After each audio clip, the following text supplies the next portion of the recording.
You know, some cars can get a little bit lost in translation, misinterpreted, and it's a crying shame because the net result is that they're horrifically underrated. And the Honda NSX perfectly embodies this. Sure, it's not as exotic as a Ferrari or as flamboyant as a Lamborghini, but it's a brilliant machine. And on our questionably crumbly tarmac out here on the UK, and when you've got weather as changeable as ours, I think it's got the measure of an F8 Tributo. This is the new and updated version of the NSX. I'm going to use it to show you why.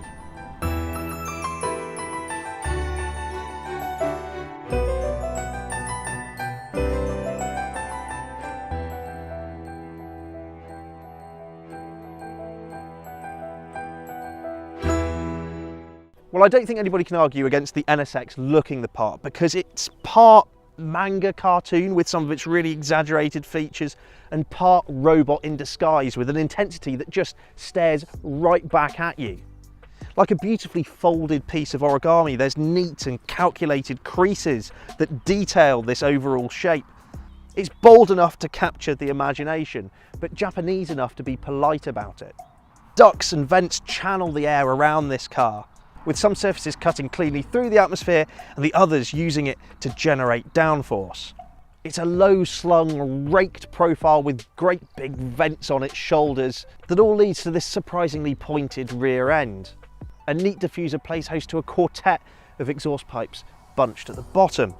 This specific car is finished in thermal orange, which is basically radioactive to your retinas, but I think it looks utterly fantastic with its contrasting carbon fibre trinkets. It's got 19-inch alloy wheels at the front and 20s at the back, hiding carbon discs.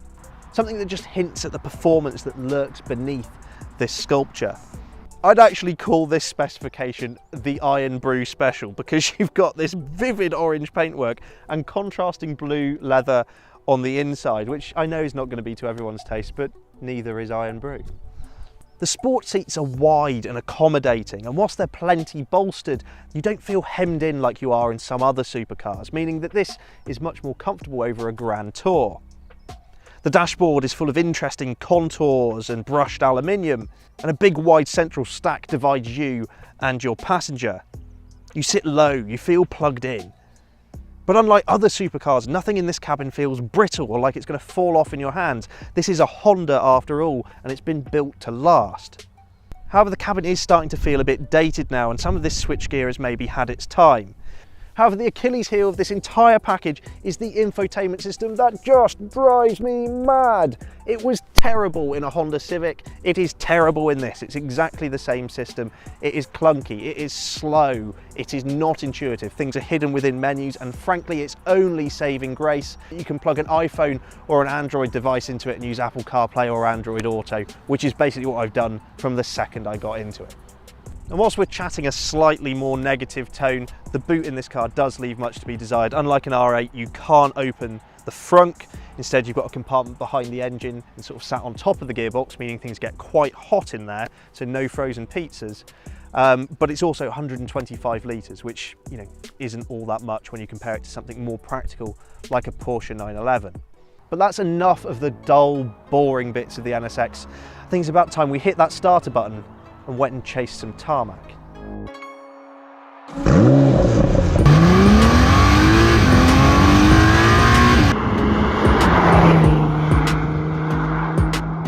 Now, when you actually sit down and think about Honda as a whole, they're a pretty innovative bunch because they don't just make cars as broad as their selection of cars is. No, they make everything from lawnmowers to marine engines. Hell, they even make private jets and dirt buggies. So maybe it's unsurprising that when the NSX first launched, it was a little bit ahead of its time.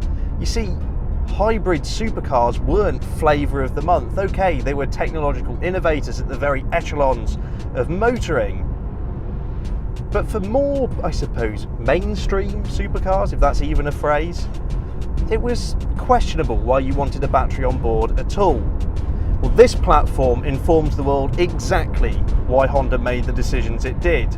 Because as well as a 3.5 litre twin turbocharged V6 over my shoulder, at the front there's 2 electric motors and there's another one back there as well. And the net result is all-wheel drive, 573 brake horsepower and 645 newton meters of torque. Those numbers are really, really impressive. However, it's how it applies them to the real world that really takes your breath away. Because the thing with an engine is it has to build. It builds to this big crescendo of power and torque, and you have to wait for it, especially if it's turbocharged. But with an electric motor, it's an on-off switch, as we know from other electric performance cars. Now, combining those two technologies, the old and new world, if you will, you get something that is utterly, utterly sublime. The electric motors kick in immediately, in fact far faster than the engine even reacts, and the onboard computer will then feed the engine in, meaning you get utterly seamless, utterly responsive outputs from the car, and it's unlike almost any other vehicle.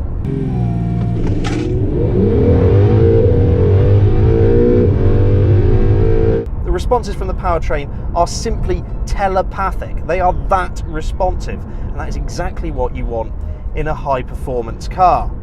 However, the NSX has its moods dictated by this big dial down here. Turn it one click to the left and you'll have the modes that I crept out of the garage in this morning. Quiet mode will use the electric motors at low speed, and it'll allow you to leave the garage without barking that V6 at the neighbours. But it also has a really great trait of whenever you're around town of predominantly using electricity like it is now. This car doesn't have a dedicated electric range or even a socket to charge it up. It's not a plug-in hybrid, but the system is sophisticated enough and the battery is good enough to get you at relatively low speeds through the urban sprawl without firing the engine at all.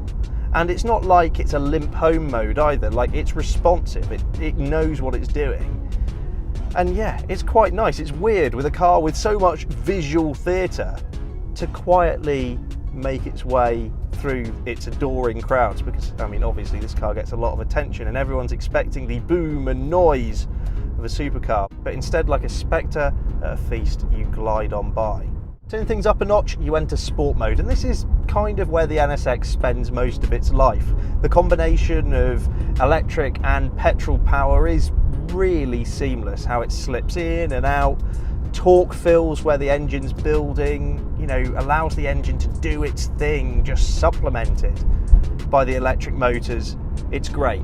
The fact that this is all-wheel drive, and an intelligent all-wheel drive system at that, where it's distributing power as and when, and the torque vectoring is really at play continuously in this car to ensure that there's a beautiful level of grip and chassis balance. Yeah, it's super, super impressive. And I think in this mode, where you're maybe not driving it super hard, you can appreciate the other things that the NSX is really good at, like being a brilliant car to live with day to day. Okay, boot aside, this car has excellent visibility all the way around. There's not been one time where I've hesitated about where a car is in my blind spot. The mirrors stick out nice and wide. It's a great view actually, looking over those sort of haunches at the rear. But more importantly, I can see around the car. Big windows, pretty good rear visibility. Yeah, and it takes the edge off. It takes that air of intimidation off of driving a supercar on the regular. Pick up the pace and hit the twisties and you'll find this steering to be an utter joy, which is amazing because both the steering and the braking systems in this car are all fly-by-wire, meaning they're not physically connected to what they're controlling, which you would imagine would leave the whole thing feeling devoid and dead of any sort of interaction. And actually it's quite the opposite. Honda have really worked some magic here. I'm really quite impressed. The steering has a real deftness about it. You need very small inputs to manipulate the car in its change of direction. And whilst the bite of those carbon discs are obviously impressive, how you can really accurately modulate the brake pedal is more impressive again, because ultimately that is how you're interacting with the car. Turn things up and over again into Sport Plus and the car knows that you're ready to play. Everything weights up, everything tightens up. You can hear that engine being a bit more vocal. The DCT gearbox, which is fantastic by the way, very, very subtle when left to its own devices, but incredibly responsive when you crank the whip, has already selected a lower gear. It knows we're ready to play. You very quickly get a feel that the NSX has a total read on the road ahead of it. It doesn't pound against the tarmac, it doesn't struggle against cambers. It it just flows and ebbs with the tarmac. It's really beautiful. There are situations where you're very aware that the Honda NSX is a wide car, but it does a great job of shrink wrapping around you when you're really on it. The car just feels fantastic on the road. There's an abundance of grip, but then that said, this isn't a PlayStation game. It doesn't feel like it's an overly digital experience because I'm getting so much communication through the chassis, and it's not afraid to slip and grip as well. You do get some lateral motion through the bends. Some people will actually be really surprised what an intuitive and involving experience the NSX is as a modern day hybrid supercar. Tip it into a corner, there's lovely balance, you can tailor it on the throttle, little wiggle from the hips on the way out, lovely. Cool, calm, collected, predictable. That's what this car does. It's not that it doesn't have a sense of fun, it's not that it doesn't want to have fun, but you're plugged into it to the point where you're always on top of it. Now, as mentioned before, this is the updated NSX, and yeah, there's not an abundance of changes between this car and the car that came before it. There's no increase in power, there's no new torque mapping, there's nothing like that. In fact, the changes are relatively limited. However, the changes they have made have been very calculated. So you'll find that the suspension up front is 26% stiffer, it's 19% stiffer at the rear. There are new tweaks to the suspension, it's been tightened up, the steering has been made a little bit faster, and there's new Continental Contact 6 tyres gripping the road beneath me. Now, all of these changes on the surface seem quite subtle and maybe not something people jumping from one car to the other may notice. That is until you dial it all the way up into track mode. Now, fair warning, this does turn off some of the electronic nannies, so don't do this without parental supervision kits. But you can feel how the car resists body roll a little more. You can feel the added agility of the car. And whilst these Contact 6 tyres maybe wouldn't have been my personal preference, they do a pretty good job on a mild day. I have to say, the roads out here, it rained earlier and it started to dry up and we're sort of left with this slightly greasy film. And the car is doing a really good job of just digging in and finding traction.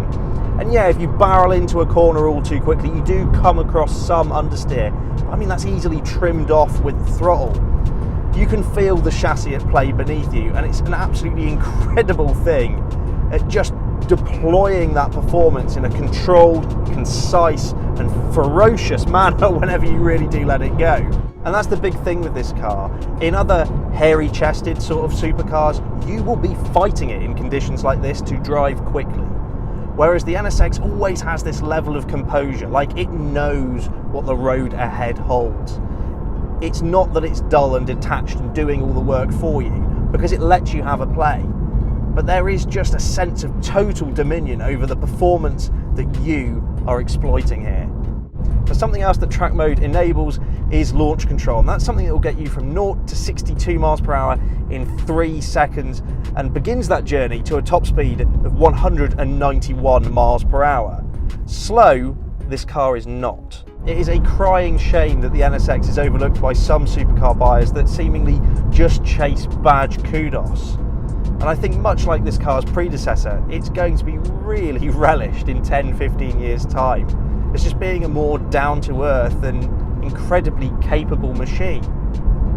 Maybe that's it. People should forget about their Ferraris and McLarens and Lamborghinis for a moment.